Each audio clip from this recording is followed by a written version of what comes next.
This podcast was recorded on the land of the Gadigal people of the Eora Nation. Hello and welcome to The Real Story with Joe Hildebrand. Spoiler alert, that's me. This week, the mystery of the $600,000 speechwriter. This is the story that has got all of Canberra, all the media, all the politicians talking. How on earth did a speechwriter get more than $600,000 over 2 years to write speeches for Bill Shorten? We'll be unpacking that and getting to the bottom of it very shortly. Plus, an army made up of foreigners. Can we rely on citizens from other countries to defend our fair land from other citizens from other countries? Also, Josh Frydenberg, is he coming back to Kooyong or not? The great comeback that never was. All that and more after this.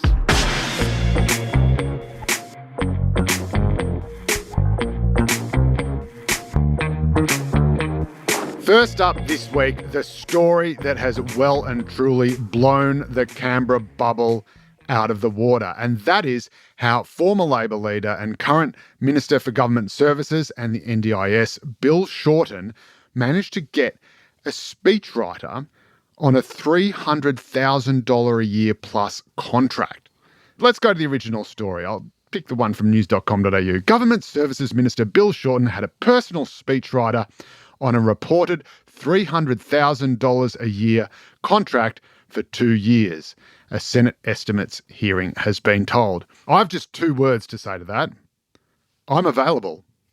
Come on, Bill. I thought I was your guy. Bill Shorten and I go way, way back many, many years. We had a bit of a falling out during the whole Rudd-Gillard-Rudd thing. We have since become friends again. So see if you can detect that bias in what I'm about to say next.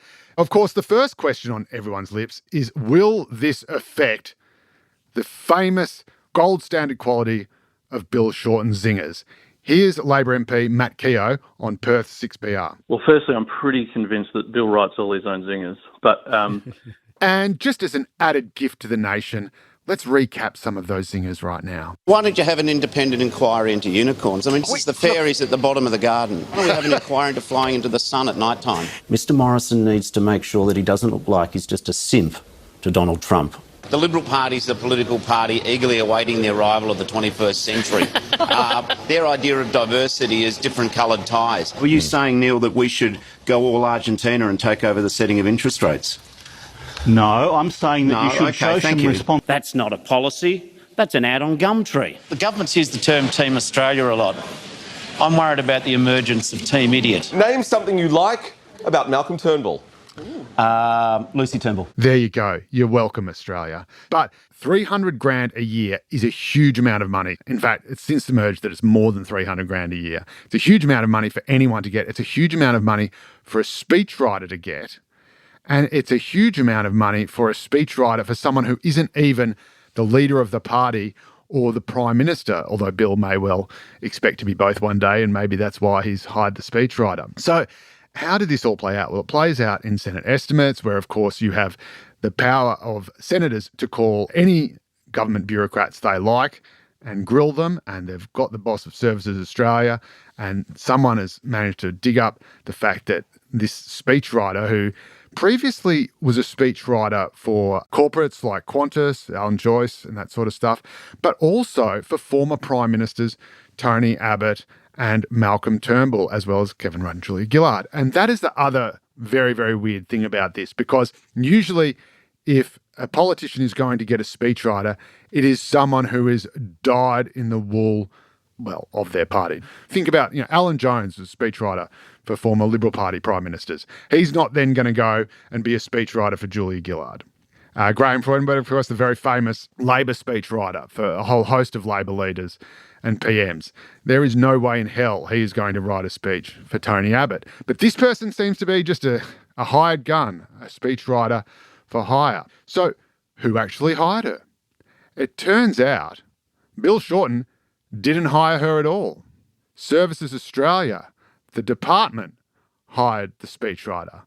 But the department hired the speechwriter to write speeches for the minister. So again, what is going on here? Not uncommon for ministers to have political staff, communication staff, people who write statements, speeches, media releases, you name it.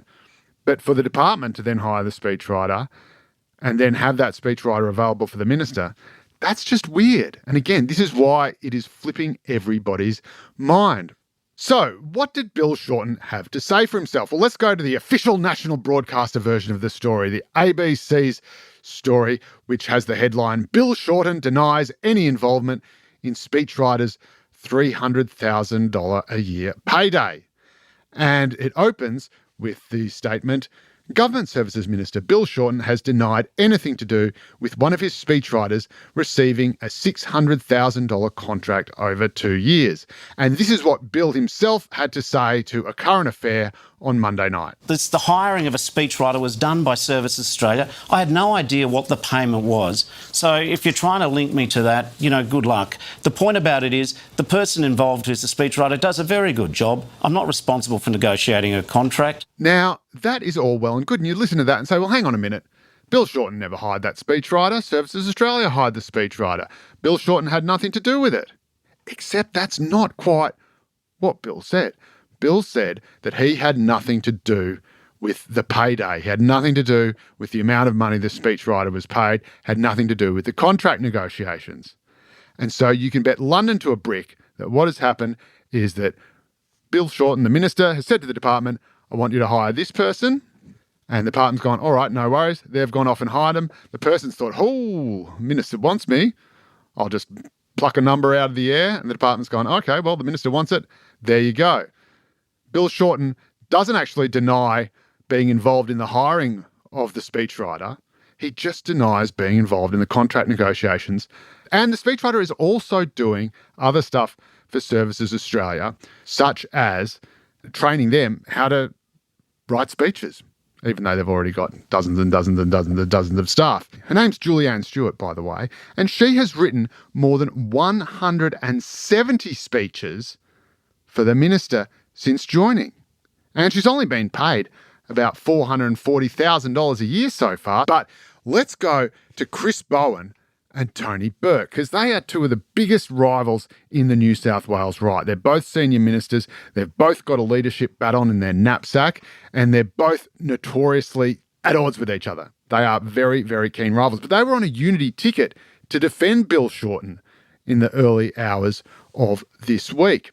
On Tuesday morning, Chris Bowen said that it was vitally important that Services Australia have a speechwriter, precisely because they look after the most vulnerable people in the community, and they needed clear messaging. And you know what? He's right. Because, and I can't tell you how I know this, but I can assure you I know this, bureaucrats outsource this kind of comms work all the time. You've got federal bureaucrats in Canberra. It is the most affluent, the most white, the most highly educated community in all of Australia. And none of them can speak English. They are useless at it. They cannot put things into plain words. They speak bureaucratese. They speak years learning bureaucratese, and they do it deliberately, often so that they can obfuscate the fact that they're not actually doing much or accomplishing anything.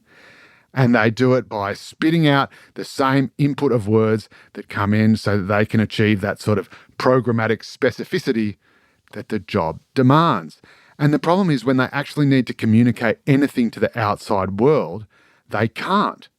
Now, in the old days, what used to happen was that bureaucrats would use these big private companies, these big external companies, what used to be the big four accounting firms like PwC, for example, and get them to do the work for them, even though they would have a cast of thousands internally, even though they would have a whole comms department internally.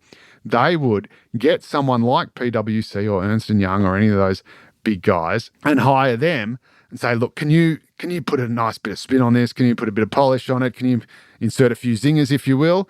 And so that we can, get this funding application done, or so that we can present this annual report and say what we've done, or so we can, say to stakeholders that we're, representing them, or we're taking this action, or whatever. And then, of course, that external body, that external private company to which the work had been outsourced, would do what everyone would expect it to do.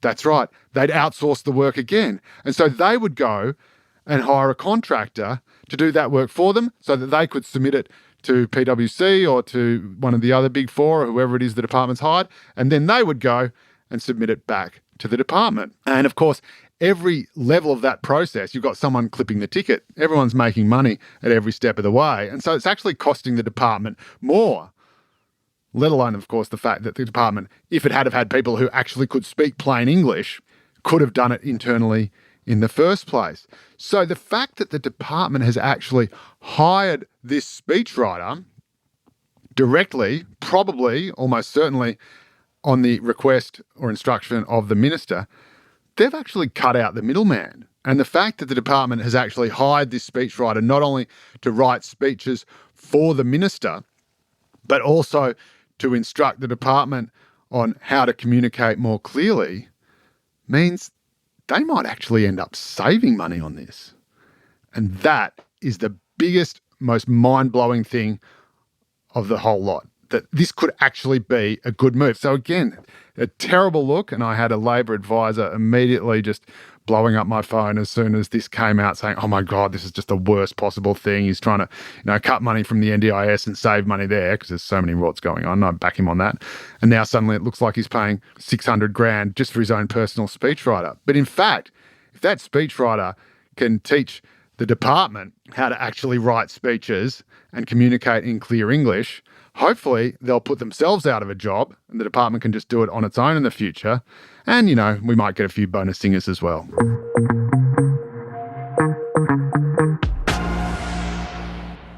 Now, I mentioned before that Ministers Chris Bowen and Tony Burke were on a unity ticket in defending Bill Shorten. And I can assure you that this is the first time in human history that the words Chris Bowen, Tony Burke and unity ticket have ever been used. Tony Burke came up with the ultimate 3D chess zinger, the ultimate justification for why a speechwriter is getting more than $300,000 a year. Have a listen. At a time of labour shortage, you keep ending up with situations where various professions are getting more money than would otherwise be paid when there's labour shortage. Yes, that is how you do it, folks. Tony Burke has blamed the skills shortage on why a speechwriter is able to charge more than double the going rate. If we had more foreign speechwriters coming in from overseas, we wouldn't have to pay our own homegrown speechwriters $300,000 a year. I love it. I love it. That's why you get paid the big bucks, Tony. That's fantastic. But apparently we don't just have a skills shortage of speechwriters, and there's an industry even more vital that we need migrants if we're going to survive. And by survive, I mean literally survive. I mean the survival of our nation. We need migrants to come and serve in our armed forces. We don't have enough soldiers and sailors and airmen and women to serve in the ADF. And so now there is a plan to bring in foreign citizens to serve in the Australian Defence Force. Include New Zealanders, who are pretty much just Australians, but a bit wussier, and permanent residents from the UK, US, Canada, and Pacific Island nations. I mean, the Pacific Island nations, if it works for state of origin, surely it can work for the Australian Army.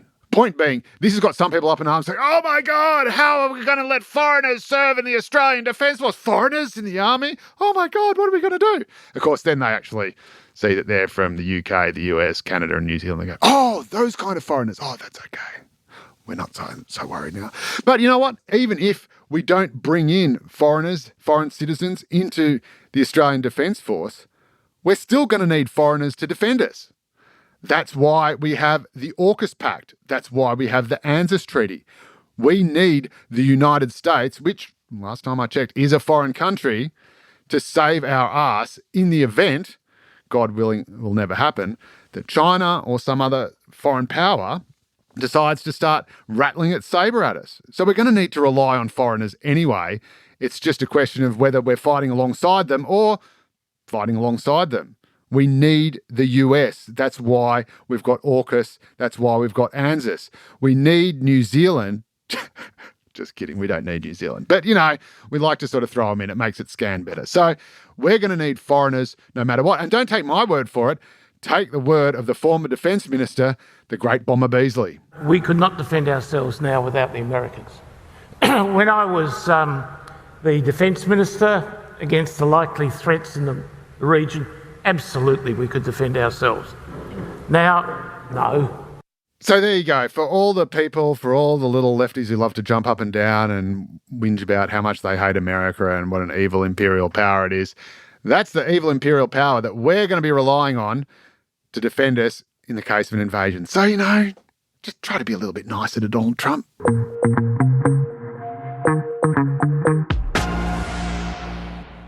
Gosh, we in the media can be mean. And I found myself thinking that as I read the front page of The Australian yesterday, which featured this headline: "Number of days since Andrew Giles' last blunder?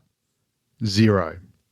Now, this pertained to our favourite immigration minister, indeed our only immigration minister, at least for now, who had just the other day claimed on Sky that we didn't need ankle bracelets or electronic monitoring of all these foreign detainees who had been released and were now committing crimes in the community because they were being monitored with drones. There is $250 million that we've invested in supporting our law enforcement agencies to enforce that. And that's enabled things like using drones to keep track of these people. We know where they are. Why not just have them all with electronic monitoring? Because the law doesn't allow it. Now, of course, as it turned out, and as anyone who heard that would have instantly realised, that's not true, because it just makes no sense. This drone thing, just as soon as I saw it, I just went, this does not make any sense. It's just highly classified documents.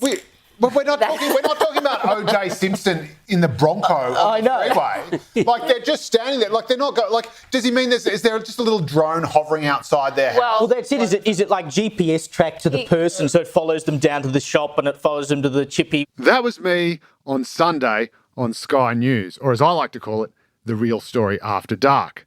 And sure enough, just a couple of days later, Andrew Giles had to get up in Parliament and say there were no drones. His department gave him the wrong advice. I relied on information provided by my department at the time, which has since been clarified. Members on my left. Geez, department aren't having a good year, are they? This is the same department that he accused of giving him the wrong advice or no advice at all when it came to the management of the visas of all these Direction 99 criminals who are being freed left, right and centre by the Australian Administrative Tribunal. So you'd think if your department had let you down so badly and failed to give you the right advice on the one thing that was on the verge of ending your career as a cabinet minister, that maybe when they told you, no, everything's fine, we've got drones, you might just kind of think, come again?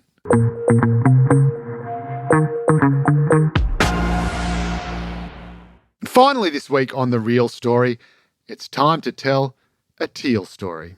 Yes, the big question that is obsessing the Liberal Party this week is, will he or won't he? Will Josh Frydenberg launch his much anticipated but as yet unrealised comeback for the seat of Kooyong? Well, there's a little bit to this. We all know, of course, that the former Treasurer and presumptive future Liberal leader lost his seat, which was once a very, very safe blue ribbon Liberal seat, to the Teal Monique Ryan at the last election as part of the Teal slide, which, quite frankly, triggered me. They're just so smug and earnest and annoying. Anyway, I'm seeking help. I'm getting therapy for that. Point being, everyone thought that, of course, Josh Frydenberg would make a comeback and try to unseat at least Monique Ryan at the very next opportunity he could. But he didn't. He didn't seek pre-selection for the seat, and instead that went to a young, clean skin called Amelia Hamer. Now, apart from her fine pedigree of qualifications, Amelia also has the benefit of being a woman. And of course, the Teals campaigned very heavily on Scott Morrison and the Liberal Party having a woman problem, and that was why all their candidates were women. Then it turned out that Kooyong was going to be redistributed, and the new seat of Kooyong was going to take in some of the seat of Higgins. Now, under the Liberal Party rules, that means that pre-selections can be opened again. And so Josh Frydenberg could have come in and challenged Amelia Hamer for the seat that she had already won pre-selection for, but which was no longer the same seat because the redistribution had made it a slightly different seat. Are you keeping up? Well, as you can imagine, an older male trying to unseat a younger female in an environment where the Teals are making a big deal about all the old males who are depriving females of seats would not be a particularly good look. And this led to a piece in the ABC in which Josh Frydenberg was accused of having a messiah complex. But the truth, I am sad to say, is far more banal, but I'm happy to say a little sweeter. The truth is that Josh Frydenberg still has a very young family, and he felt it would be just far too unfair on them to have just got him back for a couple of years after a lifetime in politics where I can promise you it's just hell on families. You never see your dad or your mum or whoever it is. They're travelling all the time back and forth to Canberra, even when they're in their city or even when they're in their hometown. They're still going to events, functions all the times, breakfasts, dinners, working right round the clock. It is absolutely hell on the family. And he honestly just felt that he couldn't do it to them and that he owed them at least another couple of years being a dad. That, I can absolutely promise you, is the simple and only explanation. That is why he is not coming back this time round. But that doesn't mean that Josh Frydenberg doesn't want people to think he's coming back. And that doesn't mean that Josh Frydenberg doesn't want people to talk about him coming back. No. In fact, what Josh Frydenberg wants is not to come back, but for the whole time he's not coming back, for people to talk about him coming back. Josh Frydenberg is the Poochie of Australian politics. Whenever Poochie's not on screen, all the other characters should be asking, "Where's Poochie?" Well, that's all we have time for. Thank you very much for listening to The Real Story. If you like what you hear, leave us a rating, give us a review. And if you want us to cover anything on the pod, reach out via our socials. Oh my God, I'm talking like a millennial. Our email is therealstory@novapodcast.com.au, or you can slide into my DMs on Instagram. My handle is Joe_Hildebrand, and I'll chat to you next week. Bye for now.